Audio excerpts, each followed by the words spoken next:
Hello বন্ধুরা, welcome to only sports view. তো এই ভিডিওতে ইন্ডিয়ান ফুটবল ন্যাশনাল টিমকে নিয়ে বেশ কিছু আপডেট রয়েছে এবং তার পাশাপাশি আইএসএল এর বেশ কিছু ট্রান্সফার আপডেট রয়েছে এবং মোহনবাগানের ট্রান্সফার ব্যান নিয়েও আপডেট রয়েছে।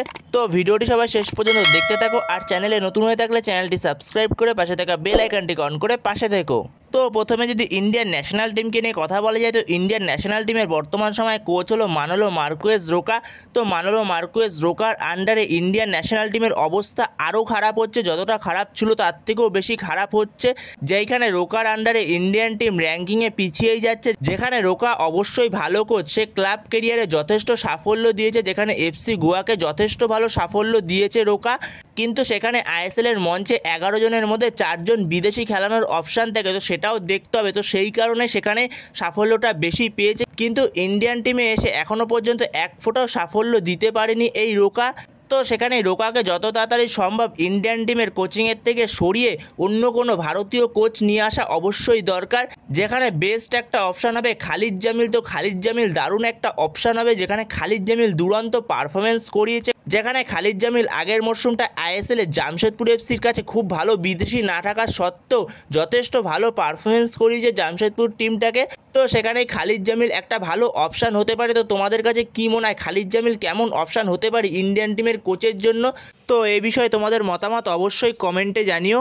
তো সেখানেই হয়তো 29 তারিখ এই ব্যাপারটা নিয়ে কোনো একটা সিদ্ধান্ত আসতে পারে। তো যেখানে এআইএফএফ এর প্রেসিডেন্ট কল্যাণ চৌবে যেরকমটা জানিয়েছে প্রেস কনফারেন্সে, 29 তারিখ কোনো একটা সিদ্ধান্ত আসতে পারে।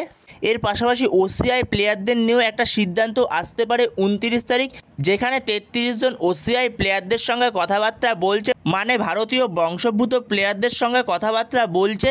তো সেখানে দেখা যাক 29 তারিখ কী সিদ্ধান্ত আসে পরবর্তী সময়। তো যেরকমটা জানিয়েছে 29 তারিখ একটা সিদ্ধান্ত আসতে পারে। তো সেখানে দেখা যাক 29 তারিখ কী সিদ্ধান্ত আসে, অবশ্যই তোমাদের জানিয়ে দেবো যেই সিদ্ধান্তই আসুক না কেন।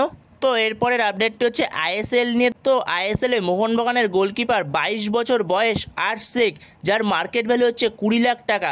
তো এই আর্শ শেখ সে অবশেষে মোহনবাগান ছাড়লো। তো সে মোহনবাগান ছেড়ে সে যোগ দিল কেরালা ব্লাস্টার এফসিতে, যেখানে সে কেরালা ব্লাস্টার এফসিতে 3 বছরের চুক্তিতে সই করেছে। তার সঙ্গে কেরালা ব্লাস্টার এফসির কন্ট্রাক্ট হয়েছে 31শে মে 2028 সাল অবধি।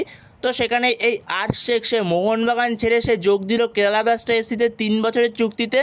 তো এর পরের আপডেটটা হচ্ছে মোহামেডান এফসির গোলকিপার পাদাম ছেত্রী।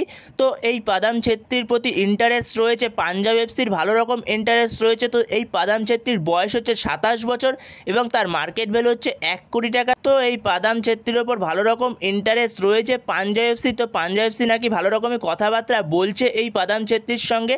তো অনেক দূরই কথাবার্তা এগিয়ে গেছে। তো সেখানেই দেখা যাক পরবর্তী সময় এই ডিলটা ডান করতে পারে কিনা পাঞ্জাব এফসি। তো পরবর্তী সময় এবারে আপডেট পেলে অবশ্যই তোমাদের সাথে তখন শেয়ার করে দেবো।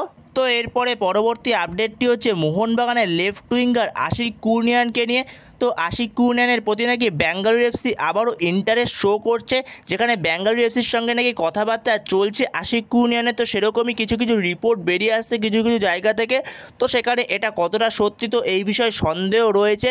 যেখানে আশিক কুর্নিয়ানের সঙ্গে আরও 2 বছরের কন্ট্রাক্ট পড়ে রয়েছে মোহনবাগানের, যেখানে আশিক কুর্নিয়ানের মতো একজন স্কিলফুল প্লেয়ারকে মোহনবাগান ম্যানেজমেন্ট ছাড়বে কিনা, তো এই ব্যাপারে সন্দেহ রয়েছে। তো সেখানে এটা কতটা সত্যি, তো সেই ব্যাপারে পরবর্তী সময় দেখা যাক এই আপডেটটা কতটা সত্যি।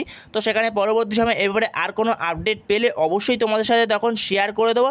জাস্ট এই আপডেটটা বেরোলো তাই তোমাদের সাথে শেয়ার করলাম। তো এরপরে পরবর্তী আপডেটটি হচ্ছে মোহনবাগানের ট্রান্সফার ব্যান নিয়ে। তো মোহনবাগান যে ট্রান্সফার ব্যানটা খেয়েছিল জেসন কামিন্সের শোয়ের সময় যে প্রবলেমটার জন্য, তো সেই প্রবলেমের জন্য যে ট্রান্সফার ব্যান খেয়েছিল, তো সেই সমস্ত সব কিছু মিটিয়ে ফেলেছে মোহনবাগান ম্যানেজমেন্ট। যেখানে মোহনবাগান ম্যানেজমেন্ট সব রকম পেপার ওয়ার্কস কমপ্লিট করে ফেলেছে, যেখানে মোহনবাগান ম্যানেজমেন্ট ফিফার কাছে সমস্ত রকম পেপার জমা দিয়ে দিয়েছে। তো সেটা তোমাদের আগেই আমি জানিয়েছিলাম।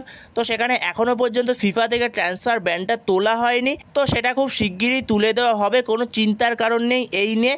যেখানে মোহনবাগান ম্যানেজমেন্টেরও কোনো রকম চিন্তা হওয়ার কারণ নেই, যেখানে মোহনবাগান ম্যানেজমেন্ট নতুন প্লেয়ার সাইনিং করাতে পারবে, যেখানে মোহনবাগান ম্যানেজমেন্টের কোনো রকম প্লেয়ার সাইনিংয়ে অসুবিধা হবে না, যেহেতু তারা সমস্ত রকম পেপার ওয়ার্ক কমপ্লিট করে ফেলেছে, যেহেতু ফিফার কাছে চলে গেছে সমস্ত রকম পেপার। তো সেখানে ফিফা থেকে কোনো রকম সমস্যার হবে না, শুধুমাত্র সময়ের অপেক্ষা ট্রান্সফার ব্যানটা ওঠা।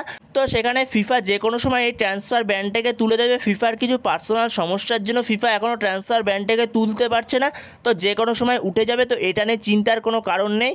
তো বন্ধুরা এই ভিডিওতে এই পর্যন্তই। তো এই ভিডিওতে এই আপডেটগুলো নিয়ে আলোচনা করার ছিল। তো ভিডিওটি ভালো লাগলে অবশ্যই লাইক শেয়ার সাবস্ক্রাইব করতে ভুলো না। তো নেক্সট ভিডিওতে দেখা হচ্ছে, ততক্ষণের জন্য বাই বাই।